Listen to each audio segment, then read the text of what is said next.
Hello future professionals. तो बाबू इस revision video को स्टार्ट करने से पहले एक क्विक और इम्पोर्टेंट अनाउंसमेंट आप सभी के लिए कि आप ये रिवीजन वीडियो देखने के लिए जाओ उससे पहले आप एक चीज सुनते जाओ कि एग्जाम के लिए सिर्फ रिवीजन वीडियो इंपॉर्टेंट नहीं है बाबू। सिर्फ रिवाइज करके सिर्फ नोट्स पढ़ करके चल जाना is not more than enough for the examination point of view. आपने कभी सोचा है कि ट्वेल्थ क्लास में जहां पे हम लोगों ने सब्जेक्ट में 80 या 90 प्लस मार्क्स लाने का सोचते थे, वहां पे सीए इंटर में हम लोग कोई भी सब्जेक्ट में 40 या 50 तक ही क्यों रिस्ट्रिक्ट हो जाते हैं? The reason is practice practice and practice.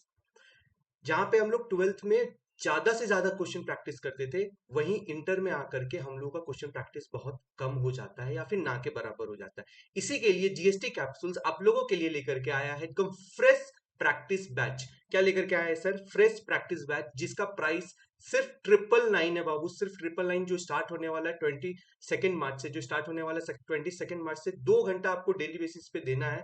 Max to 15 days ये बैच चलेगी। रात शाम के 2 घंटे आप मुझे दोगे, इस पे हम लोग प्रैक्टिस बैच में डिस्कशन करेंगे। सर प्रैक्टिस बैच में क्या होने वाला है सर? इसमें सर हम लोग डिस्कस करने वाले 250 प्लस क्वेश्चंस। हम लोग 250 प्लस क्वेश्चंस डिस्कस करेंगे बाबू। हम लोग साथ में इसका राइटिंग प्रैक्टिस करेंगे, एक एक क्वेश्चन सॉल्व करेंगे। ये क्वेश्चन कहाँ के है सर? ये क्वेश्चन आपके इंस्टीट्यूट मॉड्यूल के previous RTP MTP and previous year question paper के कंपाइलेशन का क्वेश्चन बैंक है बाबू। आपको समराइज नोट्स दिया जाएगा, आपको क्वेश्चन बैंक दिया जाएगा, आपको रिवीजन वीडियोस दिया जाएगा, रिवीजन ऑडियोस दिया जाएगा, और डेली बेसिस में आप लोगों को एक डेली प्रैक्टिस क्वेश्चन सेट भी दिया जाएगा जो आप लोगों को घर पे सॉल्व करना है। तो बाबू जल्दी से जल्दी इसको सब्सक्राइब कर ले, जल्दी से जल्दी यहाँ पे जाकर के आप लोग रजिस्टर्ड कर ले। जो भी ये क्यूआर कोड आप लोगों को दिख रहा है, इस क्यूआर कोड को स्कैन करे और जाकर के अपने आप को रजिस्टर्ड कर ले, सो दैट आप लोगों का प्रैक्टिस क्वेश्चन का अधिकतर से अधिकतर हो पाए और आप लोग एग्जाम में जाकर के एकदम अच्छा से आंसर लिख करके आओ। तो चलिए अब हम लोग रिवीजन वीडियो स्टार्ट करते हैं। हेलो फ्यूचर प्रोफेशनल्स, तो आ चुका हूं आज फिर से अगले चैप्टर के रिवीजन के साथ। आज हम लोग फिर से एक नया चैप्टर रिवाइज करेंगे बाबू। तो कौन सा चैप्टर आज हम लोग रिवाइज करने वाले हैं? तो आज हम लोग रिवाइज करने वाले हैं कॉम्पोजिशन लेवी। कौन सा चैप्टर बाबू? Composition levy. सर इस चैप्टर में हम लोग क्या रिवाइज करेंगे बाबू? हम लोग पहले चेक करेंगे कि कॉम्पोजिशन का कौन कौन सा सेक्शन है, कहां कहां पे कॉम्पोजिशन लेवी मिलता है, किन किन लोगों को कॉम्पोजिशन लेवी मिलता है, क्या क्या कंडीशंस फुलफिल करने पड़ते हैं कॉम्पोजिशन लेवी में। तो बिना किसी देरी के चलिए शुरू करते हैं। सबसे पहला था बाबू कंपोजिशन लेवी। कंपोजिशन लेवी के बारे में कौन सा सेक्शन बात करता है बाबू? सेक्शन 10 बात करता है। कौन सा सेक्शन बात करता है? सेक्शन 10 बात करता है। सेक्शन 10(1) गुड्स के, सेक्शन 2 रेस्टोरेंट सर्विसेज के, और सेक्शन 2A बाबू ये न्यूली इनकॉर्पोरेटेड सेक्शन है जो बात करता है कि अगर कोई और भी सर्विसेज दे रहे हो जो एलिजिबल नहीं है अंडर सेक्शन 10(1) और 10(2) के अंदर में, तो उसमें आप यहाँ पे कंपोजिशन बेनिफिट ले सकते हैं। सर गुड्स में कौन कौन ले सकता है बाबू? चाहे वो मैन्युफैक्चरर हो, चाहे वो ट्रेडर हो, चाहे तो आप गुड्स मैन्युफैक्चर करते हो चाहे ट्रेड करते हो, आप लोग दोनों को कंपोजिशन स्कीम का बेनिफिट मिलेगा subject to the other condition. उसके बाद वो पहले सिर्फ रेस्टोरेंट सर्विसेज को, पहले किसको? सिर्फ रेस्टोरेंट सर्विसेज वालों को क्या मिलता था? कंपोजिशन लेवी का बेनिफिट मिलता था। लेकिन बाद में दूसरे सर्विसेज जो प्रोवाइड कर रहे थे, वो लोगों ने जीएसटी डिपार्टमेंट से बोला कि मैंने क्या गलती किया है, हमें क्यों सजा दिया जा रहा है। तो उन लोगों ने उसके बाद जीएसटी डिपार्टमेंट ने क्या लिया कि ठीक है, अगर आप अदर सर्विसेज प्रोवाइड कर रहे हो, other than restaurant services provide कर रहे हो जो 10(1) और 10(2) में कवर नहीं हो रहा है, उन लोगों को भी कंपोजिशन स्कीम का बेनिफिट मिलेगा। तो सर कंपोजिशन स्कीम का बेनिफिट किसको मिल सकता है? कल को रिलायंस अंबानी जी आकर के बोलेंगे कि हमको कंपोजिशन स्कीम का बेनिफिट चाहिए, या टाटा ग्रुप आकर के बोलेगा सर हमको कंपोजिशन स्कीम का बेनिफिट चाहिए, तो क्या उन लोगों को कंपोजिशन बेनिफिट मिल जाएगा? नहीं बाबू, कंपोजिशन बेनिफिट लेने के लिए आपको कुछ कंडीशन फुलफिल करना पड़ेगा। सबसे पहला कंडीशन क्या है सर? सबसे पहला कंडीशन है कि आपका टर्नओवर जो है 1.5 करोड़ से ज्यादा नहीं होना चाहिए। क्या बाबू? एग्रीगेट टर्नओवर 1.5 करोड़ से ज्यादा नहीं होना चाहिए। और साथ में कुछ अगर स्पेशल कैटेगरी स्टेट्स है बाबू, जिस प्रकार से रजिस्ट्रेशन में हम लोगों ने स्पेशल कैटेगरी स्टेट्स पढ़ा था, जिन लोगों का रजिस्ट्रेशन लिमिट 40 लाख से घटा करके 20 लाख और 10 लाख किया गया था, सर्विसेज के केस में 10 लाख किया गया था, उसी प्रकार से यहां पे भी लिमिट जो है 1.5 करोड़ को कम करके कितना किया गया? 75 लाख किया गया है। अगर आप उस स्पेशल कैटेगरी स्टेट में आते हैं, तो अगर आपका टर्नओवर 75 लाख तक है, तभी आप कंपोजिशन स्कीम का बेनिफिट ले सकते हैं, अदरवाइज नहीं ले सकते हैं। उसके बाद बाबू, ये बाबू इस चैप्टर में हम लोग टर्नओवर जो देखेंगे, इस चैप्टर में हम लोग जो टर्नओवर देखेंगे बाबू, वो 2 टर्नओवर देखेंगे। एक टर्नओवर होगा at the time of opting for composition, और एक होता है बाबू during the composition scheme during the composition. यहाँ पे हम लोग दो टर्नओवर देखेंगे। एक टर्नओवर पहले आप लोग एग्रीगेट टर्नओवर का फॉर्मूला आएगा, वो फॉर्मूला से जो टर्नओवर निकलेगा तो उससे हम लोग चेक करेंगे कि आप एलिजिबल हो, मतलब आपका टर्नओवर जो एग्रीगेट टर्नओवर है वो 1.5 करोड़ या 75 लाख से ज्यादा नहीं जा रहा है। उसके बाद फिर एक टर्नओवर क्या निकालेंगे सर? टर्नओवर वो निकालेंगे कि जिसपे आपको कॉम्पोजिशन स्कीम का बेनिफिट दिया जाएगा। सर कॉम्पोजिशन स्कीम लाया ही क्यों गया सर? नॉर्मल जीएसटी जो हम लोग पढ़े थे वही तो था सर, ये क्यों एक्स्ट्रा बर्डन, हम लोग का सिलेबस क्यों बढ़ा रहा है? बाबू composition scheme small tax payer लोगों के लिए लाया गया। किसके लिए लाया गया? स्मॉल टैक्स पेयर लोगों के लिए लाया गया कि आपके ऊपर में ज्यादा कंप्लायंस बर्डन ना हो, आपके ऊपर में ज्यादा कंप्लायंस बर्डन ना हो, उसी के लिए कॉम्पोजिशन स्कीम लाया गया है, छोटे मोटे व्यापारियों के लिए लाया गया है। तो सर कॉम्पोजिशन स्कीम वाला क्या क्या है बाबू? उन लोगों को क्वार्टरली रिटर्न फाइल करना है। क्या फाइल करना है बाबू? क्वार्टरली रिटर्न फाइल करना है, जिसमें उन लोगों को पेमेंट करना पड़ता है। सर पेमेंट कैसे करेगा सर? जो आउटपुट और इनपुट का एडजस्टमेंट करने के बाद जो हम लोग रिटर्न चैप्टर में पढ़े थे उसी प्रकार से पेमेंट होगा क्या? नहीं, बिल्कुल भी नहीं। यहां पे कैसे पेमेंट होगा कि जो भी आप लोग टर्नओवर, कौन सा turnover? During the composition scheme, जो भी टर्नओवर एग्रीगेट टर्नओवर आएगा, एग्रीगेट टर्नओवर आएगा, उसमें कुछ स्पेसिफाइड परसेंटेज है। कोई बाबू स्पेसिफाइड परसेंटेज है, क्या है? स्पेसिफाइड परसेंटेज है। अगर आप वो फुलफिल कर रहे हो, वो फुलफिल कर रहे हो कंपोजिशन के ऊपर, एग्रीगेट टर्नओवर निकालिए, स्पेसिफाइड परसेंटेज होगा, उस पे जो कैलकुलेशन पे जो अमाउंट आएगा वही आपका टैक्स अमाउंट होगा, और वो आपको क्या करना पड़ेगा?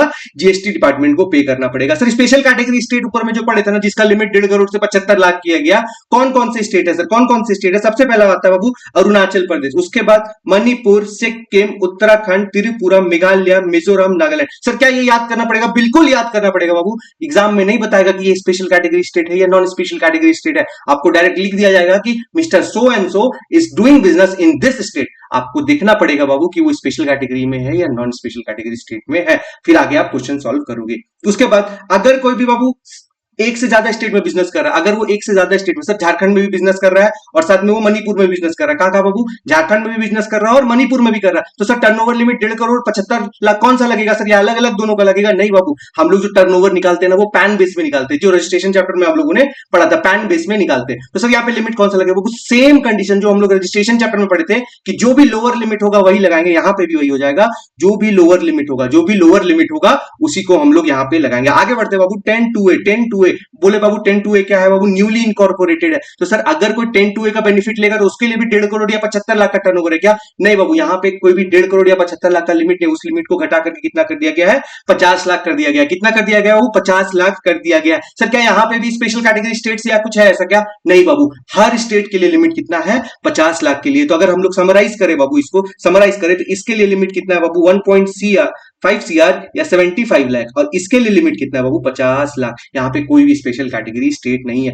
आगे सर सबसे पहला एग्रीगेट टर्नओवर, कौन सा एग्रीगेट टर्नओवर हम लोग करने वाले हैं बाबू? हम लोग ये वाला एग्रीगेट टर्नओवर पहले पढ़ने वाले कि सर कंपोजिशन स्कीम निकालने से पहले क्या होता है बाबू? कंपोजिशन स्कीम आप 2 बार ले सकते हो। जब आप रजिस्ट्रेशन ले रहे हो, हम लोग रजिस्ट्रेशन चैप्टर में भी ये डिस्कशन किए थे कि जब आप रजिस्ट्रेशन ले रहे हो उसी समय चाहे तो आप कंपोजिशन स्कीम के लिए चले जाओ, उसी टाइम क्या कर लो आप? कंपोजिशन स्कीम के लिए चले जाओ। या फिर आपने जीएसटी रजिस्ट्रेशन नंबर लेकर के रखा, आपको लगा था कि आप रेगुलरली बहुत मैनेज कर लोगे, सब कुछ हो जाएगा, आपका बिजनेस बहुत बड़ा होने वाला है, 1.5 करोड़ से ज्यादा का टर्नओवर होगा, हमको कंपोजिशन का नहीं चाहिए ये बेनिफिट, लेकिन आपको बाद में जाके पता चला कि 1.5 करोड़ भी टर्नओवर नहीं हो रहा, आप बोल रहे हैं इतना ज्यादा नहीं हो पाएगा, हम कंपोजिशन में टैक्स पे करेंगे। क्या करेंगे? कंपोजिशन में टैक्स पे करेंगे। तो आपका जीएसटी रजिस्ट्रेशन था और बीच में आप चाह रहे हो कि कंपोजिशन स्कीम में रजिस्ट्रेशन कन्वर्ट करवा ले, तो वो भी कर सकते हो। तो बाबू जब भी आप कन्वर्ट कर रहे हो या फिर नया रजिस्ट्रेशन लेते हुए अगर कंपोजिशन में जाना चाहते हो तो उस समय हम लोग टर्नओवर चेक करेंगे। उस समय टर्नओवर का क्या फॉर्मूला होगा सर? सबसे पहला कुछ चीजें इंक्लूड होगी बाबू, कुछ चीजें इंक्लूड होगी और कुछ चीजें क्या हो जाएगी? एक्सक्लूड हो जाएगी। कुछ चीजें इंक्लूड हो जाएगी और कुछ चीजें एक्सक्लूड हो जाएगी। सर क्या क्या चीजें इंक्लूड होगी और क्या क्या चीजें एक्सक्लूड होगी? देखो बाबू यहाँ पे लिखा हुआ है क्या क्या चीजें इंक्लूड होगी और क्या क्या चीजें एक्सक्लूड होगी। सबसे पहला जो भी टैक्सेबल सप्लाई होगा उसको इंक्लूड कर लो। सर एग्जेम्प्ट सप्लाई होगा उसको भी इंक्लूड कर लो। सर इंटर स्टेट सप्लाई कर रहे हैं वो भी इंक्लूड। सर एक चीज ध्यान, सर कंपोजिशन वाला तो इंटर स्टेट सप्लाई कर ही नहीं सकता है, तो सर यहाँ पे इंटर स्टेट सप्लाई बाबू ये टर्नओवर आपके कंपोजिशन स्कीम के लेने से पहले का टर्नओवर है। तो पहले आप क्या कर रहे थे क्या नहीं कर रहे थे उससे मतलब नहीं है ना, आप रिलेशनशिप में आना चाह रहे हो, उससे पहले आपने क्या किया, किससे बात किया, किससे बात नहीं किया, कोई मैटर नहीं करता है। रिलेशनशिप में आने के बाद आप ये सब चीजें नहीं करोगे। तो ये जो इंटर स्टेट सप्लाई वाला कंडीशन है वो पोस्ट कंडीशन है जब आप कंपोजिशन में आ जाओगे। तो पहले तो कर ही सकते थे, तो पहले तो हो भी सकता था ना, इसीलिए यहाँ पे इंटरस्टेट सप्लाई आ गया। उसके बाद क्या है बाबू, export of goods and services, export कर रहे हो कोई भी गुड्स या सर्विसेज का, तो उसको भी यहाँ पे हम लोग कंसिडर कर लेंगे। उसके बाद क्या आता है बाबू, टैक्सेस अदर देन जीएसटी, अगला क्या आता है, टैक्सेस अदर देन जीएसटी। अगर कोई भी जीएसटी के अलावा टैक्सेस जैसे एक्साइज हो गया, कस्टम हो गया, वैट हो गया, म्युनिसिपल टैक्स हो गया, कोई भी टैक्स अगर पे कर रहे हो तो यहाँ पे आ जाएगा। प्लस बाबू ये जो टर्नओवर आपने देखा, हम लोगों ने ये जो टर्नओवर देखा, ये उन लोगों के लिए है, किन लोगों के लिए, जो ऑलरेडी रजिस्टर्ड है बाबू। क्या है, ऑलरेडी रजिस्टर्ड है, ऑलरेडी रजिस्टर्ड है। सर अगर कोई रजिस्टर्ड नहीं है तो, सर अगर कोई रजिस्टर्ड नहीं है तो सर उन लोगों का टर्नओवर लिमिट कहां से देखेंगे। अगर कोई रजिस्टर्ड नहीं है ना बच्चा, या फिर जब रजिस्ट्रेशन या साल के बीच में कुछ टाइम के लिए वो अनरजिस्टर्ड था और कुछ टाइम के लिए रेगुलरली रजिस्टर्ड था, तो वो उस समय क्या टर्नओवर होगा, क्या होगा बाबू, अगर कोई भी टर्नओवर था जब भी आप लाइबल टू रजिस्टर्ड हुए थे, क्या बाबू, लाइबल टू रजिस्टर्ड, क्या बाबू, याद करो registration chapter, liable to registration, section 22, section 24, section 22, section 24, 24 में हम लोगों ने पूरा कंडीशन पढ़ा था कि कौन कौन पर्सन अगर टर्नओवर एक्सीड करता तो रजिस्ट्रेशन लेना पड़ेगा। 24 में कंपलसरी रजिस्ट्रेशन पढ़ा था, उसमें भी लाइबल टू रजिस्टर्ड कौन कौन होते थे, 2% टैक्सेबल पर्सन होते थे बाबू, चाहे तो वो अनरजिस्टर्ड पर्सन है मगर लाइबल टू रजिस्टर्ड, उसको भी हम लोग टैक्सेबल पर्सन मानते थे, या फिर वॉलेंट्री रजिस्ट्रेशन, वो भी क्या होता, टैक्सेबल पर्सन आता था, वो सब लाइबल टू रजिस्टर्ड हो जाते थे। तो अगर कोई पर्सन ऐसा लाइबल टू रजिस्टर्ड था, या जब भी लाइबल होने वाला था, उससे पहले का जो टर्नओवर, रजिस्ट्रेशन से पहले का जो टर्नओवर होगा, उसको भी क्या कर लेंगे हम लोग यहाँ पे इंक्लूड कर लेंगे, ये टर्नओवर आ जाएगा। लेकिन कुछ चीजें क्या कर लेंगे, कुछ चीजें हम लोग एक्सक्लूड कर देंगे, कुछ चीजें एक्सक्लूड कर देंगे। क्या क्या एक्सक्लूड कर देंगे बाबू, अगर कोई आरसीएम में इन्वर्ट सप्लाई करे बाबू, तो जैसे आरसीएम बोले वैसे याद पड़े, मैं मेरी गर्लफ्रेंड, अगर मेरा फ्रेंड को मेरी गर्लफ्रेंड कुछ बोल देती है, सॉरी हम बोल रहे हैं, एक्चुअल में सॉरी उसने गलती उसने किया, सॉरी उसको बोलना चाहिए था, मगर हम सॉरी बोल रहे हैं। आरसीएम, आरसीएम, हाँ अगर आरसीएम में कोई सप्लाई हो रहा है बाबू, गलती आपका नहीं था, मतलब टर्नओवर आपका नहीं था, आप टर्नओवर में इंक्लूड नहीं करोगे, उसको क्या कर दोगे, एक्सक्लूड कर दोगे। साथ में अगर बाबू जीएसटी के अंदर में कोई टैक्सेस पे कर रहे हो इंक्लूडिंग सेस, वो भी इंक्लूड नहीं होगा। साथ में बाबू interest on loan deposit advances etcetera being exempted, अगर कोई भी इंटरेस्ट मिल रहा है आपको लोन पे या डिपॉजिट पे, कुछ भी मिल रहा है बाबू, वो सब चीज को भी टर्नओवर से क्या कर देंगे, एक्सक्लूड कर देंगे। सर रजिस्ट्रेशन में ये वाला चीज नहीं था, ये जो था बाबू रजिस्ट्रेशन में नहीं था, रजिस्ट्रेशन में बस हम लोग का ये दो चीज था जिसको हम लोग एक्सक्लूड कर रहे थे। तो सर ये क्या हो जा रहा था, ये इंक्लूड हो जा रहा था बाबू, ये क्या हो जा रहा था, इंक्लूड हो जाता। बाबू समराइज करते हैं, एग्रीगेट टर्नओवर में कुछ चीजें इंक्लूड होगी, कुछ चीजें एक्सक्लूड होगी। क्या क्या इंक्लूड होगा बाबू, अगर कोई भी taxable supply, exempt supply, interstate supply export कर रहे हो, और साथ में अगर टैक्सेस अदर देन जीएसटी, वो सब इंक्लूड हो जाएंगे। साथ में अगर आप रजिस्टर्ड नहीं थे पहले, अनरजिस्टर्ड थे, तो अनरजिस्टर्ड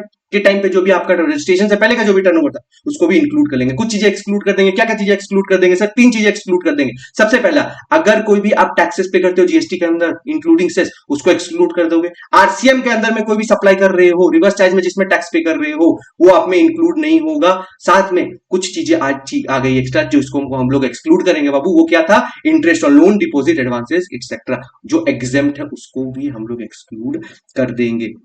उसके बाद बाबू यहाँ पे एक नोट आया, क्या नोट है सर, इंपॉर्टेंट नोट है, देख लेते हैं। Interstate supply considered in aggregate turnover despite of the composition scheme can not make interstate supply in the current year as the aggregate turnover also calculated for the preceding year. Sir वही चीज and interstate supply sir पहले कर सकते थे ना, जब हम लोग कंपोजिशन में आ गए तब नहीं कर सकते, वही चीज यहाँ पे लिखा हुआ है जो मैंने आपको ऊपर में बता दिया। आगे आगे बढ़ते हैं सर। सर टैक्सेस क्या पे करेंगे सर, हम लोगों ने भी पढ़ा ना, हम लोगों ने पढ़ा, क्या पढ़ा सर, हम लोगों ने पढ़ा कि हमको जो भी टैक्स पे करना है उस पे क्या करना बाबू, जो भी तुम्हारा टर्नओवर आएगा, जो भी तुम्हारा टर्नओवर आएगा उसमें हम लोग क्या करेंगे, स्पेसिफाइड रेट लगा देंगे। क्या लगा देंगे, स्पेसिफाइड रेट, जो भी परसेंटेज का लिखा हुआ है हम लोग वो लगा देंगे। सर क्या है स्पेसिफाइड रेट, क्या है सर, यहाँ पे लिखा हुआ बाबू स्पेसिफाइड रेट क्या है। अगर आप मैन्युफैक्चरर है, क्या है बाबू, मैन्युफैक्चरर है, तो 0.5% सीजीएसटी, 0.5% एसजीएसटी। सर आईजीएसटी 1% क्यों नहीं बोल दिया, अरे पागल, ये तो याद करो कि सर कंपोजिशन वाला इंटरस्टेट सप्लाई कर ही नहीं सकता, और आईजीएसटी कब लगता है, इंटरस्टेट सप्लाई पे लगता है। तो जब इंटरस्टेट सप्लाई है ही नहीं तो आईजीएसटी का बात नहीं उठेगा, इसलिए यहाँ पे क्या लिखा हुआ बाबू, सीजीएसटी और एसजीएसटी लिखा हुआ है, आईजीएसटी नहीं लिखा हुआ। सर ये जो आएगा, चलिए स्पेसिफाइड रेट तो हम लोगों ने पढ़ लिया, सर टर्नओवर कौन सा आएगा बाबू, जो भी टर्नओवर स्टेट और यूटी में होगा ना, जो भी टर्नओवर स्टेट और यूटी में होगा उसको, सर क्या फॉर्मूला आगे आगे पढ़ेंगे बाबू, हम लोग इसका ये भी फॉर्मूला पढ़ेंगे। हम लोग बोले ना एग्रीगेट टर्नओवर का 2 फॉर्मूला आता है, एक जब आप हम लोग कंपोजिशन में आने वाले उस टाइम का टर्नओवर, और जब कंपोजिशन में आ गए हैं उस टाइम का टर्नओवर। उसके बाद सर अगर एनी अदर मतलब आप ट्रेडर हो गए, अगर आप मैन्युफैक्चर नहीं कर रहे मगर गुड्स में डील कर रहे हो, तो उस केस में क्या लगेगा बाबू, 0.5% आप में फिर भी लगेगा, अभी भी कितना टैक्स लगेगा, 0.5%। लेकिन आपका सिर्फ किस पे लगेगा बाबू, taxable supply in state and UT. Taxable supply मतलब सर जो अदर सप्लाई होंगे अदर देन टैक्सेबल, जैसे सर एग्जाम सप्लाई हो गया, जीरो रेटेड हो गया, नी रेटेड, क्या सर ये सब आएगा? ये सब नहीं आएगा बाबू, ये सब नहीं आएगा। उसके बाद restaurant services, sir restaurant services को कितना देना था बाबू? 2.5%, 2.5%। सर किस पे? Turnover of the state and UT, turnover of the state and UT. उसके बाद अदर सर्विसेज 10 टू है बाबू, अदर सर्विसेज में कितना आ गया? 3% और 3% turnover in state and UT. Sir other services, sir एक एग्जांपल, सर एक एग्जांपल प्लीज, सर प्लीज एक एग्जांपल, चलिए बाबू एग्जांपल आपके रिक्वेस्ट पे एक एग्जांपल हम दे देते हैं। बीइंग अ सीए हम अपना प्रैक्टिस भी कर रहे हैं, बीइंग अ सीए हम अपना प्रैक्टिस भी कर रहे हैं। अगर हम प्रैक्टिस कर रहे हैं और मेरा टर्नओवर 50 लाख से नीचे, तो सर क्या हम कंपोजिशन स्कीम का बेनिफिट ले सकते हैं? बिल्कुल ले सकते हैं बाबू। हम अदर सर्विसेज के कैटेगरी में आते हैं, अदर सर्विसेज के कैटेगरी में आते हैं, तो सर मेरा अगर टर्नओवर 50 लाख से होगा तो हम कंपोजिशन का बेनिफिट ले सकते हैं। तो सर हमको टैक्स कितना पे करना पड़ेगा बाबू? 3-6% हमको टैक्स पे करना पड़ेगा। जहां पे हमको 18% वहां पे सर्विसेज में पे करना पड़ता था, काफी 18% पे करना पड़ रहा था बाबू, अब हमको टैक्स कितना पे करना पड़ेगा? मात्र 6% पे करना पड़ेगा। तो क्या सर सिर्फ टैक्सेबल सप्लाई में नहीं बाबू, पूरे टर्नओवर अगर कोई टैक्स ऐसा है जो एग्जाम्प्ट है उस पर भी आपको क्या करना पड़ेगा? 6% पे करना पड़ेगा। सर टर्नओवर का फॉर्मूला हम लोग देख लेते हैं क्या है। सर बार बार टर्नओवर टर्नओवर आ रहा है जिसपे हम लोग को स्पेसिफाइड परसेंटेज पे टैक्स पे करना है। सर क्या है? सबसे पहले बाबू कुछ चीजें इंक्लूड होगी, कुछ चीजें एक्सक्लूड होगी, कुछ चीजें इंक्लूड होगी, कुछ चीजें एक्सक्लूड होगी। बाबू taxable supply, exempt supply, taxes other than GST. Sir ऊपर में जो हम लोग पढ़े थे ना दो चीज, वो दो चीज यहां से हटा दिया। सर तीन चीज हटा दिया। सर क्या क्या हटा दिया बाबू? याद करो, इंटर स्टेट सप्लाई। अरे जब कंपोजिशन में इंटर स्टेट सप्लाई है ही नहीं तो उसको रखेंगे कहां? जैसे वो इंटर स्टेट सप्लाई करेगा, violation of the act, violation of the law, violation of the condition. अगर कंडीशन फुलफिल ही नहीं करेगा तो कंपोजिशन में रहेगा ही नहीं, लात मार के बाहर कर दिया जाएगा, तो फिर वो बेनिफिट नहीं ले सकता, तो बाहर हो जाएगा, रेगुलर में आ जाएगा। तो इंटरस्टेट सप्लाई नहीं लिया। सर एक्सपोर्ट भी क्यों हटा दिया बाबू? Export is also a interstate supply, export is also a interstate supply, इसलिए उसको हटा दिया। सर एक चीज और था सर, जो भी हम लोगों का रजिस्ट्रेशन से पहले टर्नओवर था सर, उसको भी हटा दिया। क्यों हटा दिया बाबू? जब आपका रजिस्ट्रेशन था ही नहीं, या जब आप रेगुलर स्कीम में रजिस्टर्ड थे, या फिर रजिस्ट्रेशन था ही नहीं, उस समय का टर्नओवर बाबू, जब आप लाइबल थे ही नहीं रजिस्ट्रेशन के लिए, तो उस पर जीएसटी कैसा, इसलिए उसको भी हटा दिया गया। सर क्या क्या एक्सक्लूड किया? वही चीज बाबू देखो, आरसीएम वाला, गर्लफ्रेंड वाला केस आ गया, टैक्सेस इंक्लूडिंग सेस और जीएसटी, जो दो चीज ऊपर हटाया था। इंटरेस्ट जो हटाया था बाबू उसको भी हटा दिया, इंटरेस्ट जो था उसको भी हटा दिया बाबू। Turnover before the date of the commencement, जो यहाँ पे था बाबू यहाँ पे आ गया, जो यहाँ पे था, जो यहाँ पे था वो कहाँ पे आ गया?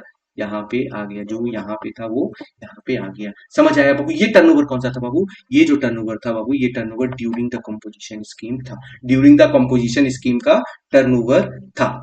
ये पूरा कंपोजिशन का आ गया बाबू। कंपोजिशन स्कीम में हम लोगों को क्या पढ़े? तीन सेक्शन पढ़े सर। 10(1) किसके लिए? गुड्स के लिए। 10(2) सर किसके लिए? रेस्टोरेंट सर्विसेज के लिए। सर 10(2) है अदर सर्विसेज के लिए, जो 10(1) और 10(2) में कवर नहीं हुआ। सर उसके बाद क्या पढ़े सर? हम लोग पढ़े एग्रीगेट टर्नओवर कैसे निकालते हैं। सर लिमिट पढ़े पहले, 1.5 लाख, सॉरी 1.5 करोड़ का, 75 लाख का, 50 लाख का लिमिट पढ़े सर। उसके बाद सर स्पेशल कैटेगरी स्टेट्स पढ़ लिए, ठीक है सर। उसके बाद हम लोग क्या पढ़ लिए सर? दो एग्रीगेट टर्नओवर पढ़े। क्या क्या सर? एक तो जब हम कंपोजिशन में जाना चाह रहे हैं उस समय टर्नओवर निकालेंगे कैसे सर, उसका पूरा फॉर्मूला पढ़ लिए। प्लस दूसरा सर एग्रीगेट टर्नओवर पढ़ लिए सर, जिसपे हम लोग को टैक्स पे करना है सर। टैक्स कितना पे करना है? स्पेसिफाइड रेट दिया बाबू, वो भी स्पेसिफाइड रेट भी कर लिए। उसके बाद सर और क्या कर लिए हम लोग सर? उसके बाद हम लोग और क्या कर लिए बाबू?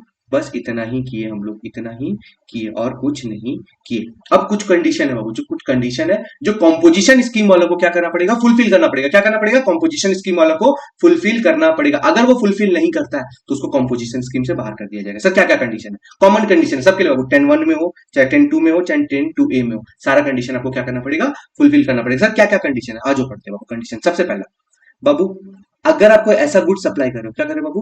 कोई ऐसा गुड सप्लाई कर रहे हो जो लाइबल ही नहीं है टैक्स के लिए। एक सिंपल सा बात बताओ, जहां पे आपको टैक्स ही नहीं देना था। क्या नहीं देना था बाबू? टैक्स ही नहीं देना था, तो अब जीएसटी में आए क्यों? जब रेगुलर में नहीं आ रहा, कंपोजिशन में क्यों है? अगर आ जाएंगे बाबू तो टर्नओवर में पड़े थे, एग्जाम सप्लाई भी इंक्लूड हो जाता, टैक्स देना पड़ेगा। तो अगर आप कोई ऐसा सप्लाई करो जिसपे टैक्स ही नहीं लगना, आप कंपोजिशन नहीं लोगे, आप कंपोजिशन नहीं लोगे बाबू। उसके बाद अगर कोई भी इंटर स्टेट आउटवर्ड सप्लाई कर रहे हो, क्या कर रहे हो? इंटर स्टेट आउटवर्ड सप्लाई कर रहे हो।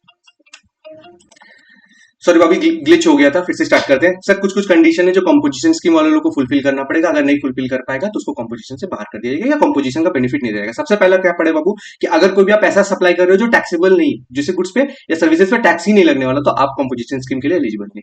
दूसरा, अगर आप इंटर स्टेट सप्लाई कर रहे हो, क्या कर रहे हो बाबू? इंटर स्टेट सप्लाई कर रहे हो, तब भी आपको ये बेनिफिट नहीं मिलेगा। साथ में सर अगर आप कोई भी ऐसा सर्विसेज कर रहे हो बाबू जो ई कॉमर्स ऑपरेटर के थ्रू हो रहा है, और ई कॉमर्स ऑपरेटर को 52 के अंदर में आपका टीसीएस कलेक्ट करना है, 52 के अंदर में TCS collect. Sir example sir, Jethalal, Jethalal supply कर रहा है किसके थ्रू? अमेजॉन के थ्रू सप्लाई कर रहा है। अमेजॉन जब जेठालाल को पेमेंट करता है तो उस पर टीसीएस करता है। क्या अमेजॉन ये जेठालाल कंपोजिशन का बेनिफिट ले सकता है बाबू? बिल्कुल भी नहीं ले सकता। कंपोजिशन का बेनिफिट जेठालाल नहीं ले पाएगा। उसके बाद अगर आप कोई कैजुअल टैक्सेबल पर्सन या नॉन रेसिडेंट टैक्सेबल पर्सन है, कौन बाबू? कैजुअल टैक्सेबल पर्सन या नॉन रेसिडेंट टैक्सेबल पर्सन, तो आपको भी कंपोजिशन का बेनिफिट नहीं मिलेगा। उसके बाद बाबू अगर आप कोई भी ऐसा नोटिफाइड गुड्स मैन्युफैक्चर कर रहे हो, आप अगर कोई भी नोटिफाइड गुड्स मैन्युफैक्चर कर रहे हो तो भी आपको कंपोजिशन का बेनिफिट नहीं मिलेगा। सर क्या क्या है? सबसे पहला वो फ्लाई एश ब्रिक्स प्रोडक्ट्स, ठीक है, फ्लाई एश ब्रिक्स प्रोडक्ट्स। उसके बाद bricks of fossil meals, building bricks, earthing and roofing tiles, ice cream and other edible ice creams, pan masala, all tobacco goods and substitutes, aerated water, aerated water. Sir ये कहीं देखेला देखेला लग रहा है सर, ये मतलब कहीं देखेला देखेला लग रहा है, कहाँ देखेला देखेला लग रहा है सर? बाबू रजिस्ट्रेशन चैप्टर जहां पे 40 लाख का लिमिट नहीं लग रहा था, अगर आप आओगे सर कितना का, 20 लाख का ही लिमिट लगेगा।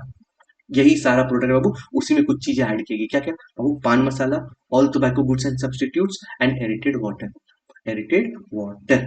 हाँ, पहला चीज। उसके बाद अगर एक और कंडीशन, अगर आपका टर्नओवर एक्सीड कर जाता है बाबू 1.5 करोड़, 75 लाख या 50 लाख, सिंपल सा लॉजिक है सर, 1.5 करोड़ तक का लिमिट अगर एक्सीड कर देंगे तो कंपोजिशन से बाहर, कंपोजिशन से बाहर हो जाएंगे।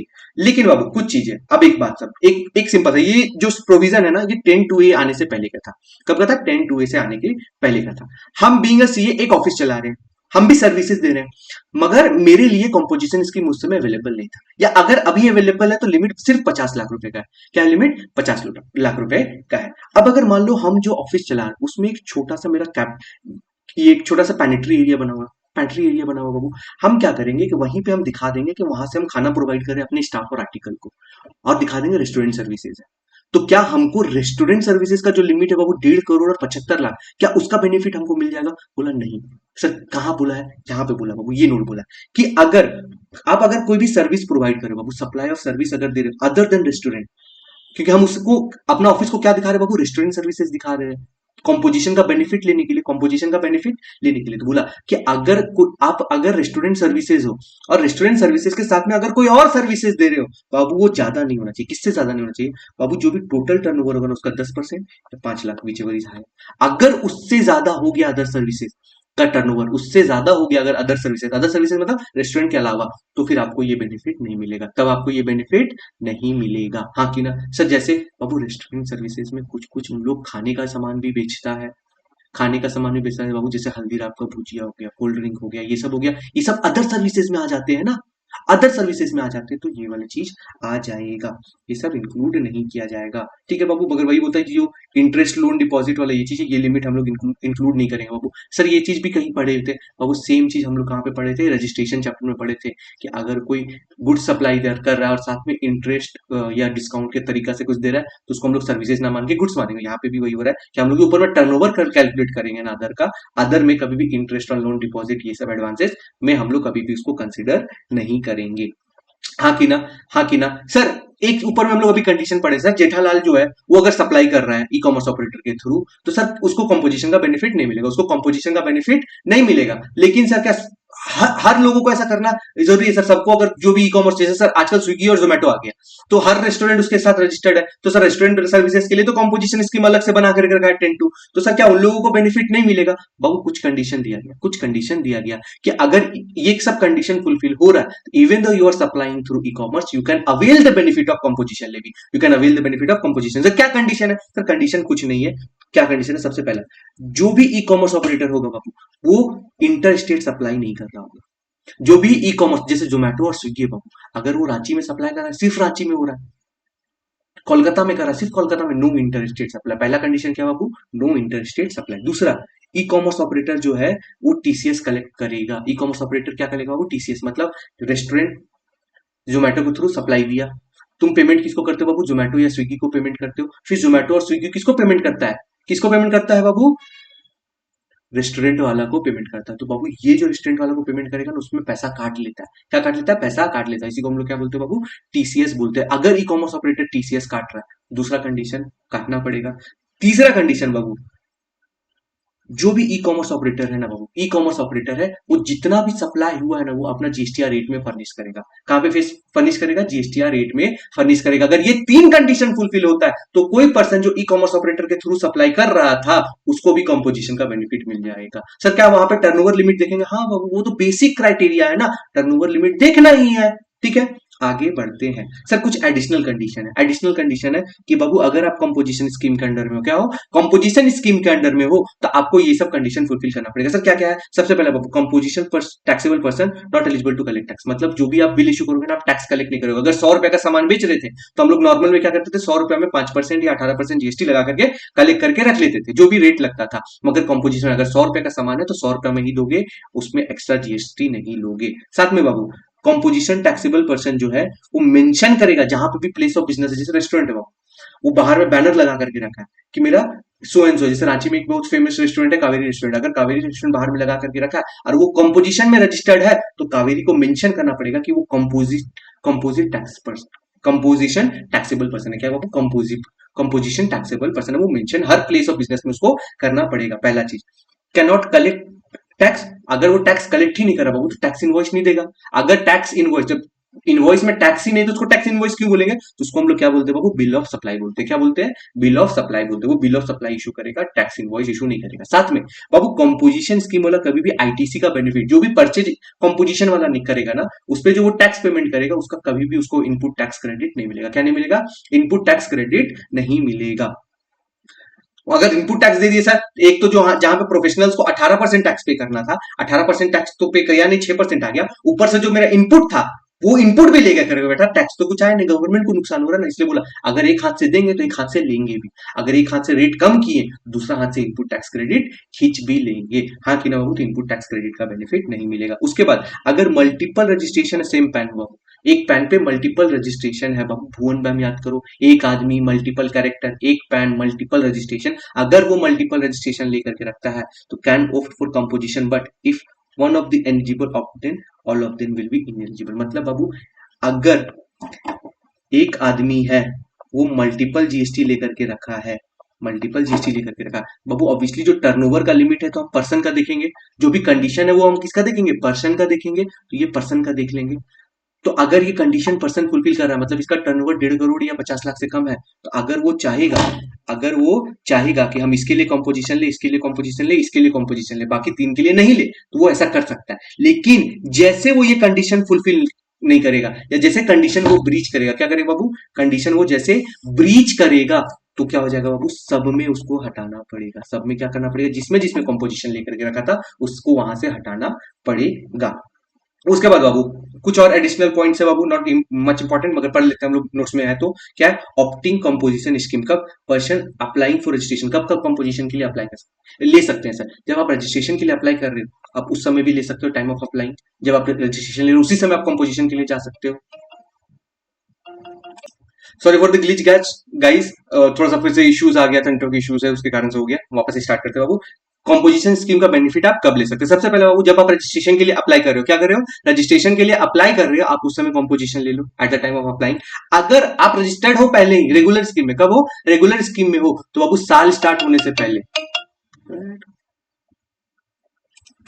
सॉरी गाइस फोन आ गया था इसलिए हो गया, ठीक है। तो अगर आप रजिस्ट्रेशन ले रहे हो, तो जब रजिस्ट्रेशन ले रहे हो आप उस समय करो। अगर आपका रजिस्ट्रेशन पहले से है तो जब भी आपका साल स्टार्ट होने वाला बाबू, तो स्टार्ट होने से पहले कभी बाबू शैल अप्लाई, इसमें कब, before the commencement of the financial year, जब भी फाइनेंशियल स्टार्ट होना होगा उससे पहले आप कंपोजिशन में आ सकते हो। सर कब छोड़ना, कभी भी छोड़ सकते हो, कभी भी छोड़ सकते हो, चाहे तो आप वॉलेंटरीली छोड़ना चाहो तब भी, या फिर अगर कंडीशन ब्रीच हो, जब भी ब्रीच हो रहा है आप नेक्स्ट डे से इनएलिजिबल हो जाओगे। उसके बाद बाबू ऑप्टिंग कंपोजिशन स्कीम क्या बोल रहा है, failure to comply with the condition file intimation 7 दिन के अंदर। अगर आप कंप्लाई नहीं करते बाबू 7 दिन के अंदर में इंटीमेट करो, जो भी टैक्स आपका बन रहा है आप पे कर दो कंपोजिशन के अंदर, और आगे आप किस पे टैक्स पे करोगे, नॉर्मल टैक्स पेयर के तरह फाइल करोगे। और आप वॉलेंट्री भी छोड़ सकते हो, कंपोजिशन वॉलेंट्री भी छोड़ सकते हो बाबू। अब ये जाकर के कंपोजिशन स्कीम हम लोग का खत्म होता है completely with in 25 minutes. Thank you. बस एक रिक्वेस्ट है बाबू जाने से पहले कि हम लोग पूरा एफर्ट्स लगा रहे हैं बच्चा रिवाइज कराने के लिए, जितना अच्छा तरीका से डिटेल में रिवाइज करवा सके। बस आप लोग से एक रिक्वेस्ट है कि एकदम अगर आपको ये रिवीजन वीडियो अच्छा लगा तो इसको लाइक कर दीजिए, कमेंट में जाकर के बताइए सर कहां पे क्या चीज समझने I try to solve it, और अपने दोस्तों के साथ शेयर कर दीजिए जो भी सीए इंटर या सीएस एग्जीक्यूटिव का एग्जाम अपियर करने के लिए जा रहा है। साथ में बाबू चैनल को सब्सक्राइब कर ले, ऐसे ही amazing and detail revision video के लिए मैंने जीएसटी के सारे चैप्टर का रिवीजन वीडियो मैं अपने चैनल में डालने वाला हूं। थैंक यू बच्चा लोग।